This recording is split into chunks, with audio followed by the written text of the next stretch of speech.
జనసేన అధినేత పవన్ కేవలం పదవి కోసమే పిఠాపురం వస్తున్నారని కాపు ఉద్యమ నేత వైసీపీ నాయకులు ముద్రగడ పద్మనాభం ఆరోపించారు.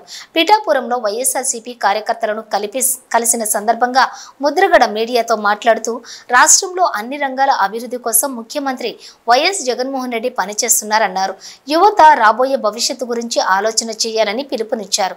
ఓటర్లు చంద్రబాబు మేనిఫెస్టోను నమ్మే పరిస్థితిలో లేరని, చంద్రబాబుకు అధికారం అనే ఆకలిని తీర్చుకోవాలనే తాపత్రయంతో ఉన్నాడన్నారు. పదవి కోసమే మాత్రమే పవన్ పిఠాపురం వస్తున్నాడని తెలిపారు.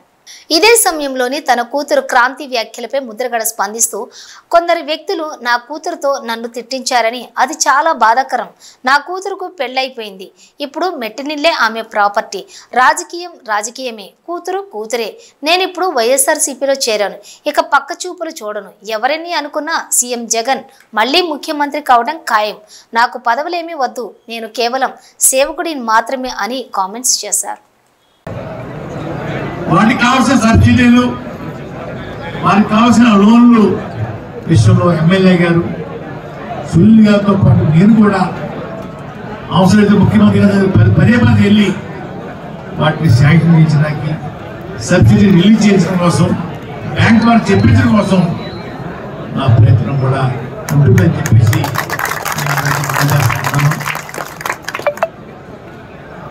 మన గీతమ్మ గారి మీద నిలబడి పవన్ కళ్యాణ్ గారు షూటింగ్ కోసం ముఖ్యమంత్రి పదవి కావాలి, సారీ ఎమ్మెల్యే పదవి కావాలంట. ఇది ఎంతవరకు న్యాయంగా చూడండి.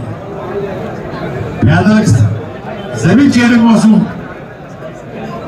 మనం ప్రతినిధులను ఎన్నుకుంటాం తప్ప షూటింగ్ కోసం ప్రతినిధి మనం ఎన్నుకోవాలి.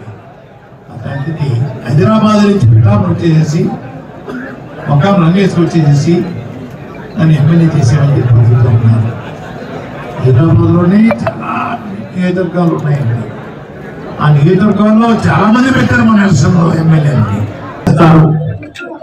నేను పవన్ గారి పార్టీ జనసేన పార్టీ అని చెప్పేసి నా కూతురు చేత చిన్న వీడియో రిలీజ్ చేశాను. నా కూతురు నా ప్రాపర్టీ కాదండి, పెళ్లి అవ్వనంత వరకు నా ప్రాపర్టీ, పెళ్లి అయిన తర్వాత అంతవరకు ప్రాపర్టీ.